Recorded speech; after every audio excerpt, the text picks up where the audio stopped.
સુરતમાં સિવિલ હોસ્પિટલમાં ઉંદર પકડવાના કેસમાં હવે એક નવો જ વળાંક આવ્યો છે। એનિમલ વેલફેરના સભ્ય રાજેન્દ્ર શાહે સિવિલ તંત્રને નોટિસ ફટકારી છે। મેં નોટિસ આપી તેની કલેક્ટરને જાણ ન હતી, રાજેન્દ્ર શાહે કહ્યું અને સાથે એ પણ કહ્યું કે ઉંદર દર્દીને હેરાન કરે છે એ વાત સાચી છે, પરંતુ ઉંદરને મારી ન શકાય।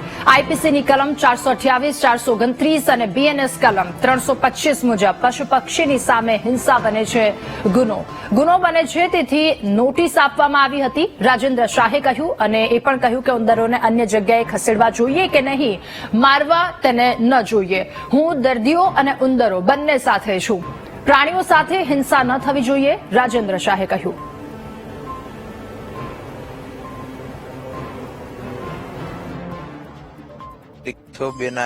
મારા ધ્યાન ઉપર આવ્યું કે રાજકોટ સિવિલ હોસ્પિટલમાં ઉંદરોનો ત્રાસ છે અને પેશન્ટો પણ હેરાન થાય છે।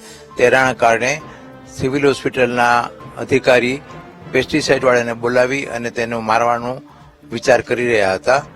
આ વાત મારી પર ધ્યાનમાં આવતા મેં તેઓને પત્રથી જાણ કરી કે કોઈ પણ પશુ પક્ષીઓને મારવો, તેની સાથે ક્રૂરતા કરવી તે આઈપીસી 428, 429 અને બીએનએસ 325 મુજબ ગુનો બને છે અને કોઈ પણ અધિકારી કે નાગરિક દેશના આવું કૃત્ય કરી શકતા નથી। કોઈ પણ દર્દીઓની કે કોઈ પણ મનુષ્યની સંભાળ લેવાની દરેક સત્તાધીશોની ફરજ અને આપણા બધાની જવાબદારી છે, પણ એની સાથે એ પણ જરૂરી છે કે આવી પ્રશ્ન ઉપસ્થિત ન થાય તેની તકેદારી રાખવી જોઈએ।